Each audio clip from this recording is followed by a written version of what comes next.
msemaji wa timu zote za taifa Haji Sunday Manara, ambapo walizungumza mengi, na miongoni mwa vitu ambavyo amevizungumza ni kutokubaliana na kustaafu kwa Mbwana Ali Samata. Yaani kama ambavyo watu wengine walikuwa wakizungumza kwenye mitandao ya kijamii kwamba wanatamani waendelee kumuona zaidi Mbwana Ali Samata kwenye AFCON ya 2027. Msemaji pia amezungumza namna ambavyo anatamani aendelee kuitumikia timu ya taifa, lakini pia ashiriki kwenye AFCON hiyo, huku akitaka jezi nambari 10 kustaafishwa, jezi ambayo alikuwa anaitumia Mbwana Ali Samata. Ni nukuu hiki ambacho Manara amekizungumza, anasema ilinichukua siku kukubaliana na maoni ya Mbwana Samata kustaafu kwake. Nilimtumia SMS kuwa no, big no. Tunatamani sana kustaafu kwake iwe mwisho wa AFCON ya mwakani. Tutawaomba pia na TFF ikiwapendeza tuandae mechi moja kubwa ya kumwaga Samata pale Benjamin Mkapa na pamoja na kuistaafisha jezi nambari 10. Mwisho wa kunukuu hiki ambacho Manara amekizungumza. Juma, ni kama vile amejaribu pia kuwazungumzia Watanzania wengi ambao wanatamani kumwona Samata akistaafu kwenye AFCON. Unadhani hili pia linawezekana na anastahili kuagwa kwa heshima hii ambayo Manara ameizungumzia? Mimi nadhani ni wazo zuri, si ndio? Wachezaji wengi bora tumeona akiagwa katika upande wa hizo nyakati. Na pengine ndo mamlaka zenyewe zinakuwa zina arrange hayo matukio, lakini kwa Samata imekuwa ni tofauti kwa sababu tuliona tuwe mwenyewe aliweza kuposti, lakini baada pia ya tamasha lake la Samakiba kuweza kumalizika, ujioni yake akaweza kufanyaje? Kupost. Akaweza kuachia ujumbe. Itapendeza zaidi kama tukimwaga Samata katika hiyo heshima, kwa maana kwamba itafutwe mechi moja kubwa ambayo itakuwa ikutanisha Stars pamoja na hilo taifa jingine, lakini baada ya hapo mashabiki wataenda kumwaga akiwa wapi? Akiwa uwanjani. Na hii ni baada ya AFCON, kwa sababu hata mimi kuna siku nilizungumza nikasema kwamba unapomtaja Samata inakujia taswira ya Taifa Stars, si ndio? Baada ya Samata nani mwingine ambaye unaweza ukamtaja ukaiona taswira hiyo ya Taifa Stars? Of course wapo, kwa maana kuna mchezaji kama Simon Msuva, lakini bado kuna kile ambacho alichokifanya Samata umoni Msuva kama ameweza kwenda kukifikia, kwa sababu amecheza mataifa mangapi Samata ya Ulaya? Amecheza Belgium, amecheza England, amecheza Uingereza, si ndio? Amekuja amecheza pia Ufaransa.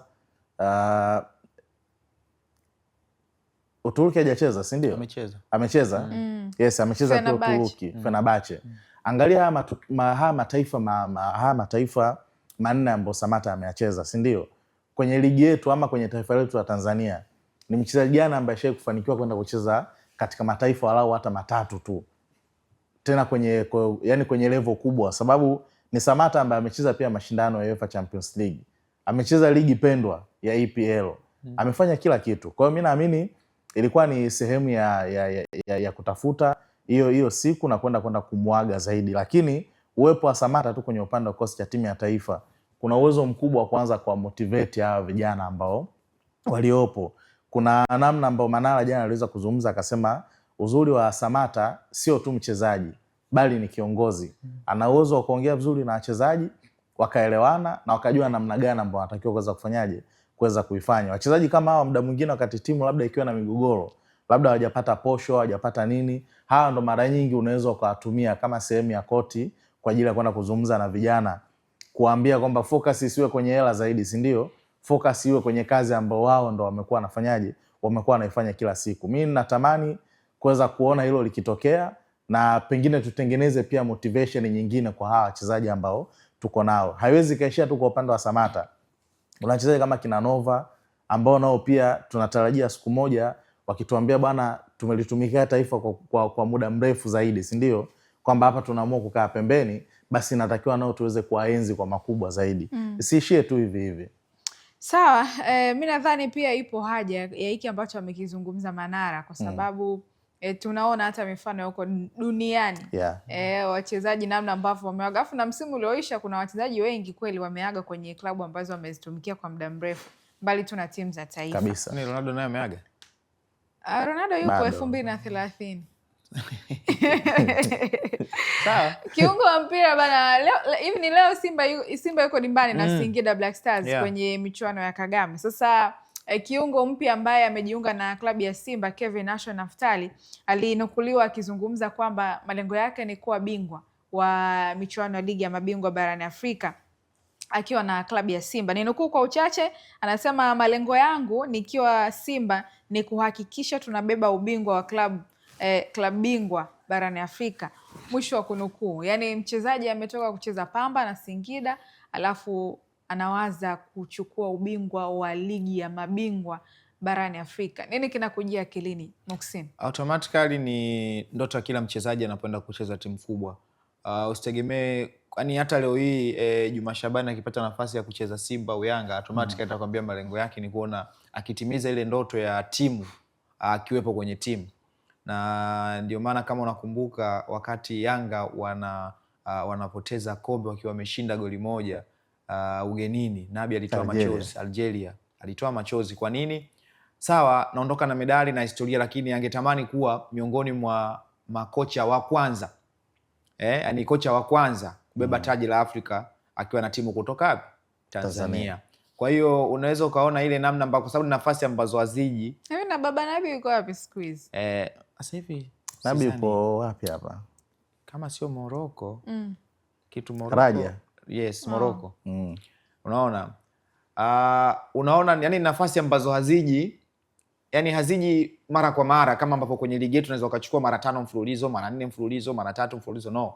Yani ni nafasi ambayo ukiipata kama mchezaji automatically unatamani kuonyesha, lakini unatamani ile ndoto ya uongozi, ya klabu, ya mashabiki, unakuwa miongoni mwa watu ambao wanakwenda kutimiza, lakini sio jambo rahisi.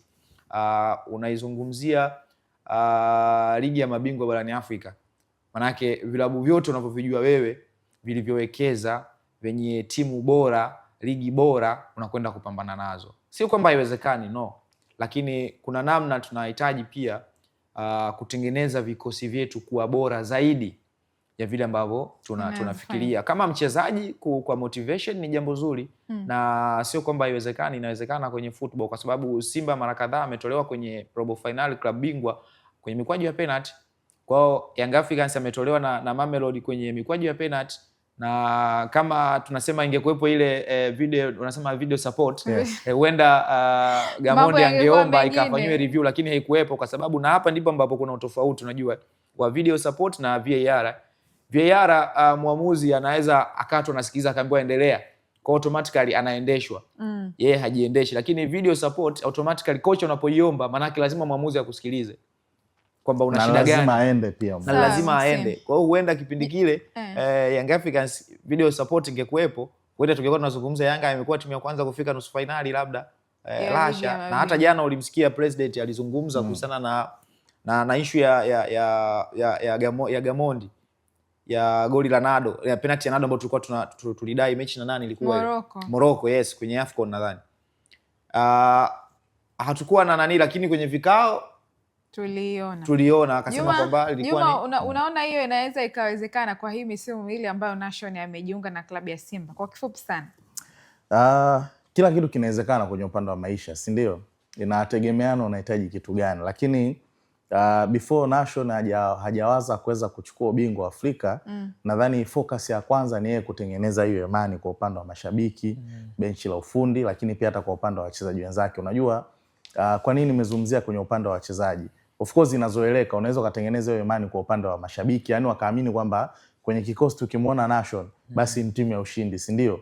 Mwalimu naye akilala kwenye kila mpango kazi wa mechi husika ambao mnaenda kwenda kukutana nao, akili yake ya kwanza iwaze kwenye upande wa Kevin Nation. Lakini kingine ni imani kubwa kwa upande wa wachezaji wenzako, kwa sababu tushaye kuona mifano mingi, yani mchezaji anacheza na mchezaji mwenzake lakini hana imani, anajua kwamba nikimpa hii pasi kuna uwezekano mkubwa akaenda akafanyaje, akaharibu na timu ikaingia mashakani. Kwa cha kwanza anatakiwa aweze kufocus, apate nafasi kwenye upande wa kosi cha kwanza, kitu ambacho kwa kila ambacho amekifanya Yusuf Kagoma kwa msimu uliopita, na kama akija kikianikiza kwa msimu huu, unaona kuna ushindani kuna ushindani huo mkubwa. Lakini je, tunaweza kuiona Simba ikiwa inatumia double pivot, kwa maana ya kwamba viungo wakabaji wawili kwa wakati mmoja, alafu juu aenda akacheze kama namba 10 mchezaji mwingine, ni kitu ambacho ukioni kama kinaweza kafanyaje kikatokea.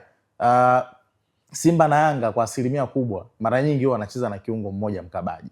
Yani ukiona wamecheza viungo wawili, basi yani kuna namna, yani kuna namna kwamba mmoja ni bora ambaye akicheza, lakini bado unaona pana laki kwenye eneo la kiungo, aidha inapita mipira mingi kwenye eneo lake pasipo kuweza kutumia wapinzani kwenye maeneo ya pembeni. Kwa unakuta mwalimu anaamua kuweza kuanza na hao viungo wawili kwa wakati mmoja. Lakini kwa hichi kwanza anatakiwa aenda ka compete na Yusuf Kagoma kwenye hilo eneo, kwa sababu Kagoma tayari ameshaweza kujisimika pale. Msimu uliopita Kagoma alikuwa anacheza na Alassane Kante, ambaye mechi nyingi tumeona anaanza Kagoma kuliko nani? Alassane Kante. Na Kante hatujamuona kwenye hayo maandalizi ya Kagame kule ambayo anaendelea leo. Kwa hiyo akishapata nafasi kuwa juu namba 1 kuliko Yusuf Kagoma, pengine ndo aanze sasa kuiwaza hiyo nini? Hiyo ligi ya mabingwa. Kifupi mimi naona inawezekana, tusubiri na tuone kama akiweka jitihada na klabu ya Simba. So wenyewe wanasema kwamba kwa msimu huu yani uko kwenye michuano ya CAF hakuna wa kuwatikisa. Au Yanga sasa. Na wakati Simba pia sio kubwa wale. Kwamba mna kuwatikisa. Yani wao yani bingwa mtetezi Ahali yuko shirikisho. No, bingwa mtetezi kwa Mamelodi. Yani bingwa wa kihistoria ndo bingwa wa kihistoria. Sasa wakati hujamwanza bingwa wa kihistoria, mwanze bingwa mtetezi. Na mtu anaitwa Pyramids. Nisome maoni ya watazamaji wetu ambao wanatazama kupitia YouTube channel ya PMTV hivi sasa. Anaitwa Daudi Julius, anasema kwa Yanga mtasema sana. Tutasema nini tena? Latifa Isilali wajina huyo anasema anashukuru rais wa TFF, hiyo ni ya moto sana, waende tena jumba la dhahabu wakaungue. Nisome ya mwisho. Maximilian Matias, Simba kuchukua ubingwa wa kimataifa hiyo ni ndoto, amemaliza hivyo. Maoni yako mengi, waendelea kupita nayo na mimi nitajitahidi kuyapitia kadri ambavyo naweza. Muda ni mchache, mambo ni mengi. Tupumzike kidogo alafu tutakuja hapa kumalizia na